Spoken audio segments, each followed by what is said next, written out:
Good morning everyone, মৌসুমি লাইফস্টাইলে আর একটি ব্লগে তোমাদের স্বাগত। আর সকালবেলা বুঝতেই পারছো আমি তৈরি হয়ে গেছি, কারণ আমি যাব ডায়ালিসিসে। আজকে বেশ বেলা হয়ে গেছে, এত বেলায় আমি কখনোই বেরোই না। আমি যত দেরিই হোক না কেন 5:30টার মধ্যে বেরোই, আজকে 6টা বেজে গেছে।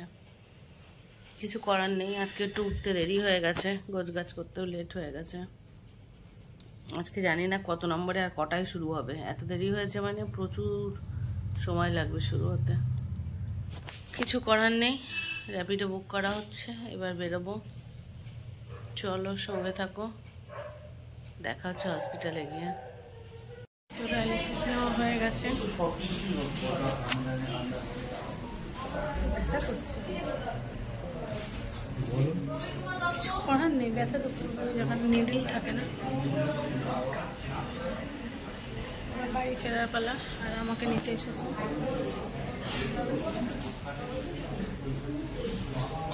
বাড়ি হতে চাই, এবার প্রেশার ফোন করে গেছিলাম। তো সকালবেলা চলে এসেছি একটু সকালে খাবার তৈরি করতে, কারণ মৌসুমি ডায়ালিসিসে গেছে আর অফিসে বেরোতে হবে। রান্নাবান্না করাই আছে, কিন্তু সকালের খাবারটা একটু না করে দিলে মেয়েটা একা একা কি করে করবে, তাই সকালে খাবারটা তৈরি করতে চলে এসেছি। চলো দেখাই কি করেছি। পাউরুটি টোস্ট হয়েছে, একটা ডিম টোস্ট। এটা এরকমভাবে পিস করে ছোটো ছোটো করে ওপরে একটু গোলমরিচ দিলে বেশ ভালো লাগে খেতে, কারণ গোটা পাউরুটি দিলে না ওদের ভেতরটা একটু মোল্ড হয় না আর কি। তো চলো সঙ্গে থাকো, মামকে দিয়ে আসি। শুনুর খাওয়া হয়ে গেছে, শুনুকে দেওয়া হয়ে গেছে, এবার মামকে দিতে যাচ্ছি। বাপি এনে, মাম পড়ছে, এনে খেয়ে নিস কিন্তু। চলো সঙ্গে থাকো, সারাদিন আমরা কি করি দেখাচ্ছি। তো হসপিটাল থেকে বাড়ি চলে এসেছি, এসে স্নান করলাম। আর বাইরে যা রোদ্দুর সহ্য করা যাচ্ছে না, মানে এত বিচ্ছিরি কষ্ট হচ্ছে না, রাস্তায় দাঁড়িয়ে থাকতে গেলে চোখ মুখ আঘাত দিচ্ছে। তো এসে ওই জন্য শ্যাম্পু করে স্নান করলাম, ভীষণ কষ্ট হচ্ছে। তো এখন একটু শুতে হবে, না শুলে আর পারবো না, খুব কষ্ট হচ্ছে। যা হোক কিছু খাবো, খেয়ে ওষুধ খাবো, খেয়ে শুয়ে পড়বো। ভীষণ কষ্ট হচ্ছে রাস্তায় বেরোনো। এমনিতেই আমি রাস্তায় বেরোলে আজকাল মাথা ফাথা ঘুরছে, উইক লাগছে, ভালো লাগছে না। তো ভাবলাম স্নানটা করি, একটু মাথা ভিজিয়ে খুব সুন্দর করে। মানে এখন তো আমি তোমাদের বলেছি, আসলে মনেও থাকে না, পাম্প ক্যাথ রিমুভ হওয়ার পর থেকে আমি এই যে মাথা ভিজিয়ে স্নান করতে পারছি, এটা যে কতটা স্যাটিসফ্যাকশান। মানে 1 বছর 4 মাস আমি মাথা ভিজিয়ে, মানে মাথা থেকে জল ঢেলে যে স্নানটা করা, মানে শাওয়ারের তলায় দাঁড়ানো, সেটা করতে পারিনি। খুব কষ্ট হচ্ছিল। আর ওইটা করার পর থেকে না, এখন ওটার কারণে না, স্যারের ওষুধের কারণে যে প্রেশারটা নর্মালে আস্তে আস্তে সেটা আবার ফল করা শুরু করেছে। যাই হোক, না মানে স্নান করে উঠে ফল খেতে নেই, আগে একটা কিছু খাও, মিষ্টি খেয়ে তারপরে ওটা ধুয়ে খাও। মিঠি ফল খেতে চাইছিল, মিঠি স্নান করে উঠেছে, তাই বললাম স্নান করে উঠে ফল খেতে নেই। তো মাথা ঘুরছে, তো সেটার কারণে অর্ধেক দিনই প্রেশারের ওষুধ খাচ্ছি না, দিনে কতবার করে প্রেশার মাপছি। অনেকে তোমরা বলেছো ডাক্তার দেখাও, তো দেখাও, মানে 15 দিনও হয়নি মনে হয় ডাক্তার দেখিয়েছি, কদিন মনে নেই। যাই হোক বেশি দিন হয়নি। এবার এত 2 দিন ছাড়া এমনি মাসে 2টো করে ডাক্তার দেখায়, কত ডাক্তার দেখাবো বলতে পারো। তবে ডায়ালিসিসের সময় যে ডাক্তাররা ভিজিট করেন তাদেরকে বলেছি, তো বলেছে প্রেশার চেক করে ওষুধ খেতে, যদি মানে নর্মালের উপরে থাকে, মানে 130-এর উপরে উঠলে তবেই খেতে, আদারওয়াইজ নয়। আর কত চেক করবো বলো তো, প্রেশার সবসময় এত প্রেশার চেক বলছি, কত ডাক্তার দেখাবো একটা মানুষের পেছনে, আর কত টাকা খরচ করা যেতে পারে। একে তো ডায়ালিসিস নিচ্ছি ঝুড়ি টাকা, তারপরে ব্লাড টেস্ট থাকছে, মান্থলি ডাক্তারের চেক আপ থাকছে। এবার যদি সপ্তাহে 1 দিন করে দেখাতে হয়, সেটা একেবারে জাস্ট অসম্ভব হয়ে যাচ্ছে। ওই ডায়ালিসিস নেওয়ার সময় একজন ডাক্তার ভিজিট করেন, তো তাকে অসুবিধাগুলো বলা যায়, তো সেরকমভাবেই ডাক্তার দেখিয়েছি, কিছু করার নেই। আর আজকে ডায়ালিসিসের আগে ব্লাড টেস্ট হয়েছে, দেখা যাক রিপোর্টগুলো রাত্রে আসে না কালকে আসে। প্রথমে তো ফোনে আসবে, তারপরে তোমাদেরকে জানাবো এবারে এই মাসের রিপোর্ট কী হলো। তো যাই হোক চলো, প্রচণ্ড ঘুম পাচ্ছে, এবার একটু খেয়ে দিয়ে ওষুধ খেয়ে ঘুমিয়ে পড়ি। ও সরি, তারপরে আবার আসছি, ঘুম থেকে উঠে আবার আসছি। তো চলে এসেছি রান্না করতে। এখানে দাঁড়াও তোমাদের সাথে শেয়ার করি। এখানে বসিয়েছি আলু সেদ্ধ। কী করবো জানো, এখানে টমেটো কেটে রেখেছি। এই যে সেই যে ইঁচড় আমি তোমাদের দেখিয়েছিলাম না, জিপার ব্যাগে করে করে আমি রেখে দিই, কত বছর গরমের ইঁচড় দেখো আজ পর্যন্ত কতটা ভালো আছে। এটা আজকে লাস্ট প্যাকেট, পুরোটা দেখো ইনট্যাক্ট আছে, এটা লাস্ট প্যাকেট। তবে এটা ইচ্ছা আছে, আমি বুঝতে পারছি না ইঁচড় রান্না করব না কোপ্তা করব, একটু তোমাদের দাদাকে জিজ্ঞাসা করি। সে গত বছর যে ইঁচড়গুলো স্টোর করে রেখেছিলাম সেই ইঁচড়, দেখেছো কিচ্ছু হয়নি, যেভাবে রেখেছিলাম সেভাবেই ইনট্যাক্ট আছে।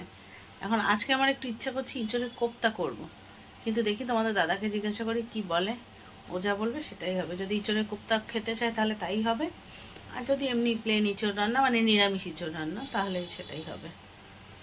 চলো ঝটপট করে ইঁচড়টাকে বের করি। ফ্রোজেন হয়ে আছে তো, এখনো ভেতরটায় বরফ আছে, বাইরের বরফটা ছেড়ে গেছে। এইভাবে যদি তোমরা রাখো না, বুঝতে পারছো কতদিন খেতে পারবে।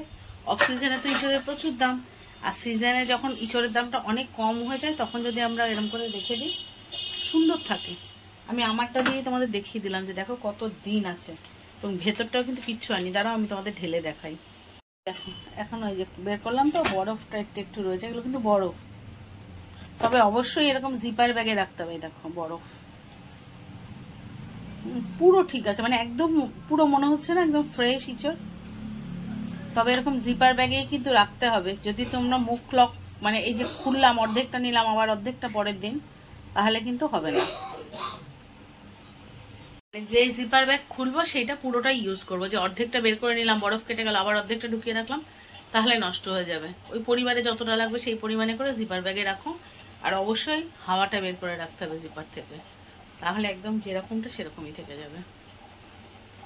চলো রান্নার গুছিয়ে নিই। তোমরা তো জানো এক নড়াচড়া করতেই 10 ঘন্টা, একবারে তো পারবো না। হাতটা ধুয়ে নিই, ঠান্ডা হয়ে গেছে হাতটা। তো বরফটা একটু ছাড়ুক তারপরে করবো, ততক্ষণে আলুটা একটু সেদ্ধ হয়ে যাক। কোপ্তা বানাবো। ও এটা এগুলো হচ্ছে ইঁচড়ের কোপ্তা, কাঁচকলার কোপ্তা। দেখেছো এটা বেসন চলছে আমাদের, সবই কিন্তু অর্গানিক। যে এঁচড়টাও অর্গানিক, বেসনটাও অর্গানিক, গত বছরের ইঁচড় এটা।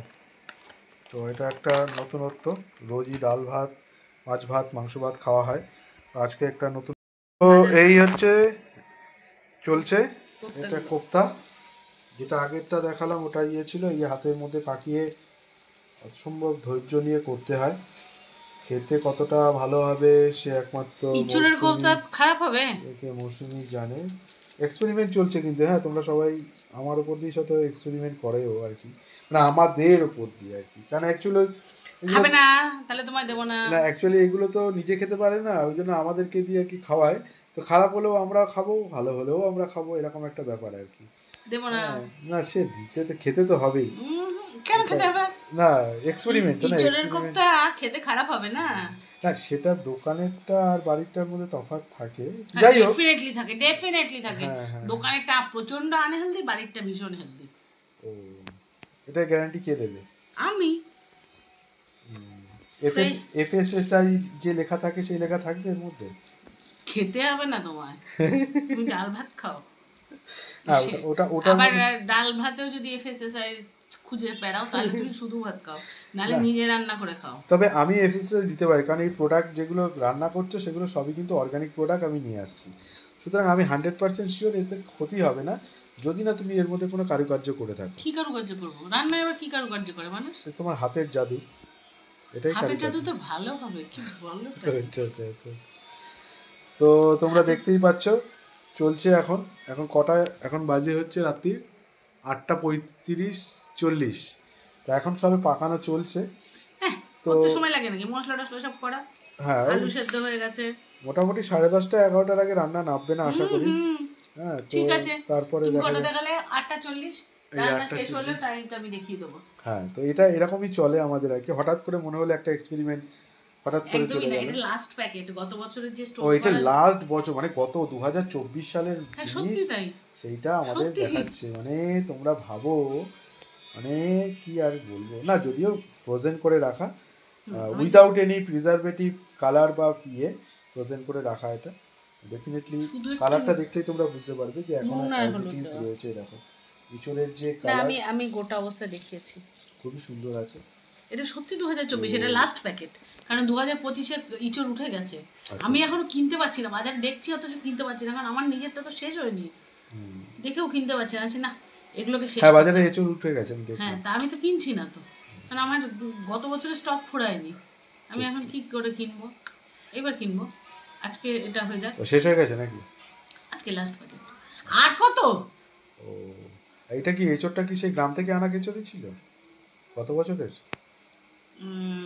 রতনের কাছ থেকে নিয়েছিলাম, সে বড় ইঁচড় গ্রাম থেকে রতন এনেছিল। আচ্ছা আচ্ছা আচ্ছা।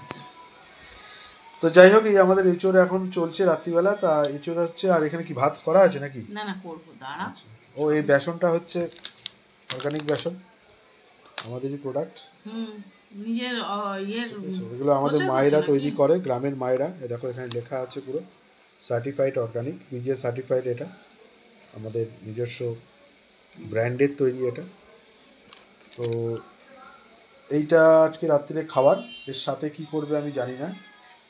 কি করবে মানে এর সাথে আর কিছু আছে? রান্না করব, ভাত আর এটা না না না, একটু মুসুরির ডাল করবো তোমাদের জন্য, ওই প্লেন, মানে আলু চিড়ে দিই, প্লেন পাতলা মুসুরির ডাল, ব্যাস হয়ে গেল, আর কিছু না। ও বাবা কত কিছু রান্না করে। আচ্ছা, তো সঙ্গে থাকো তোমরা, দেখা যাক কখন রান্না শেষ হয়, তারপরে আমরা ফিরে আসছি ফিডব্যাক নিয়ে উইথ কমেন্টস, খাবারের কীরকম টেস্ট হলো সেটা। সঙ্গে থাকো। তোমাদেরকে কি বলেছিল, কি বলেছিলে? 8:40-এ রান্না শুরু করলাম, রাত কটায় শেষ হবে জানো? 10টা। এখন টাইম ঘোরালে হবে? এখন দেখো কটা বাজে, কটা বাজে, আরো 10 মিনিট আগে হয়ে গেছে। আমি অন্য রান্না করছিলাম বলে দেরি হয়েছে। ওটা 7:40 ছিল, এখন 9:30 বাজে, 2 ঘন্টা লাগলো। হ্যাঁ এইবার চলো খেয়ে বলো কেমন হয়েছে।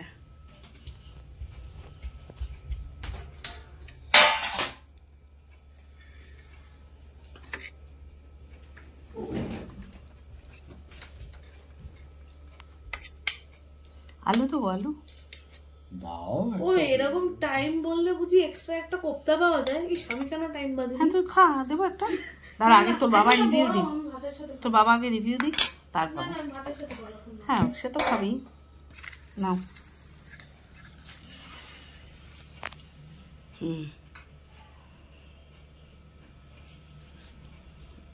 খারাপ হলেও ভালো বলবে, ভালো হলেও ভালো বলবে, ঠিক আছে? তাহলে শুনু খা। না আমি অনেস্ট রিভিউ দিই, আমি খারাপ হলে খারাপই বলবো।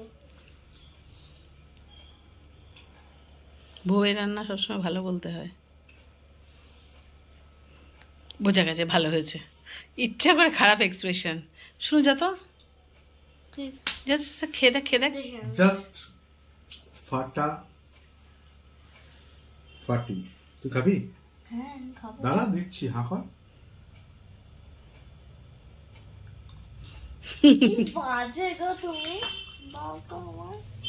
আমি এবার একটু খেয়ে দেখি কেমন হয়েছে। ভালো বল ভালো হয়েছে। ভালো হয়েছে? ভালো হয়েছে। ভালো হলে খেতে নেই বেশি। না ভালো হলে বেশি খেতে হয়। দিবাইকে দে। লাস্ট রিভিউ দিয়ে দিয়েছি, তোমরা বুঝতেই পারছো রিভিউটা কেরাম হয়েছে। খাবার প্রকাশ দেখলেই বোঝা যায় রিভিউ কেমন হয়েছে। শুনুও খাচ্ছে, ভালো, খুবই ভালো না, অসাধারণ। অসাধারণ। তো এটা ভাত দিয়ে, গরম ভাত দিয়ে খেতে আরো ভালো লাগবে। তো চলো সঙ্গে থাকো, খাওয়ার পরে আবার রিভিউ দিচ্ছি। কার কার ভালো লাগে এই এঁচড়ের কোপ্তা খেতে জানিও কমেন্টসে। তো আমাদের সবাই রাত্রেবেলা খাওয়া দাওয়া সারা, আর আমরা এখানে কি করতে বসেছি দেখবে সবাই? ওষুধ, এই যে এত ওষুধ। আমরা সব মা মিঠি ওদের হোমিওপ্যাথি ওষুধ নিয়ে সব বসেছি।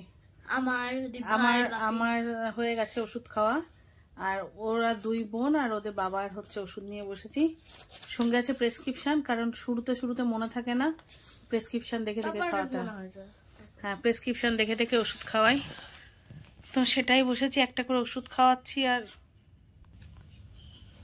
তো সে ওষুধ খাওয়াবো, কতক্ষণ চলবে জানি না, অনেক রাত হয়ে গেছে।